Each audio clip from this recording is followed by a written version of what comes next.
जय हो लक्ष्मी नारायण भगवान की। बृहस्पति व्रत कथा। बृहस्पति व्रत की कथा।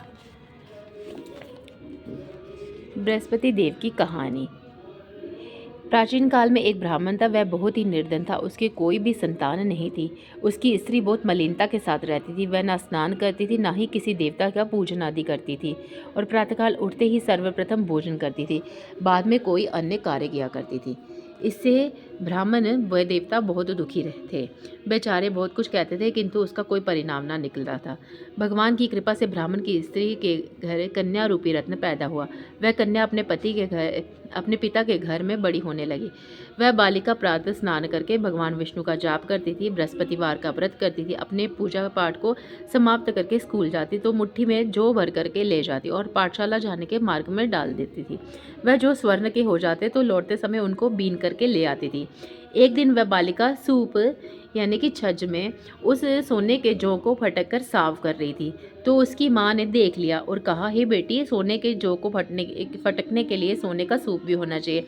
दूसरे दिन गुरुवार था। इस कन्या ने व्रत रखा और बृहस्पतिवार देव से प्रार्थना करके कहा, हे प्रभु, मैंने आपकी पूजा सच्चे मन से की है, तो मेरे लिए सोने का सूप दे दो।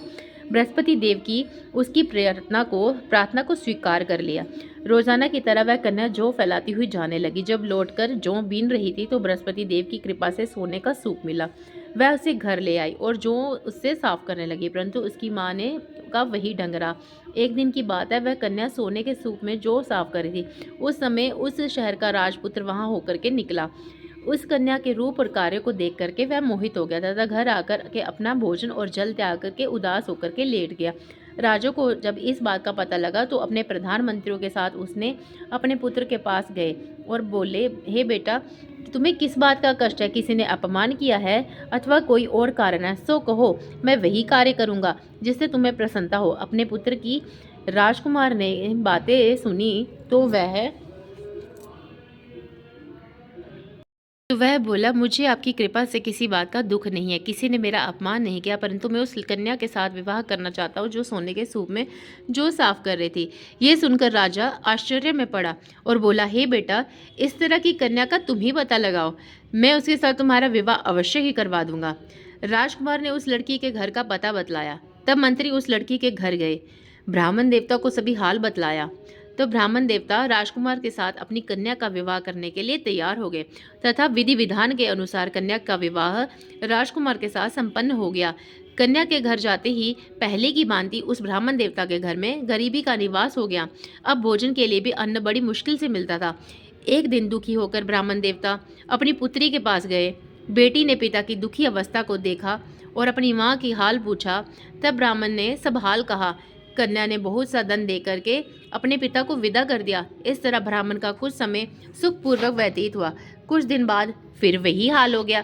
ब्राह्मण फिर अपनी कन्या के यहाँ गया और सभी हाल कहा तो लड़की बोली, हे पिताजी, आप माताजी को यहाँ ले आओ, मैं उन्हें विधि बता दूंगी जिससे गरीबी दूर हो जाए। वह ब्राह्मण देवता अपनी स्त्री के साथ लेकर के पहुँचे तो पुत्री ने माँ को समझाने लगी, हे माँ, तुम प्रातःकाल उठकर प्रथम स्नान आदि करके भगवान विष्णु का पूजन करो तो सब दरिद्रता तुम्हारी दूर हो जाएगी। परंतु उसकी माँ ने एक भी बात नहीं मानी। प्रातःकाल उठकर वह अपनी पुत्री के बच्चों का जूठन खा लेती थी। एक दिन उसकी पुत्री को बहुत गुस्सा आया और एक रात कोठरी से सभी सामान निकाल दिया और अपनी माँ को उसमें बंद कर दिया। प्रातःकाल उसमें से निकाला तथा स्नान आदि करा के पूजा पाठ करवाया तो उसकी माँ की बुद्धि ठीक होगी और फिर प्रत्येक बृहस्पतिवार को व्रत रखने लगी। इस व्रत के प्रभाव से उसकी माँ की बहुत ही धनवान और पुत्रवती होगी और बृहस्पति जी के प्रभाव से स्वर्ग को प्राप्त हुई। वह ब्राह्मण भी सुखपूर्वक इस लोक में सुख भोग कर स्वर्ग को प्राप्त हुए। जय हो बृहस्पति देव जी महाराज की जय।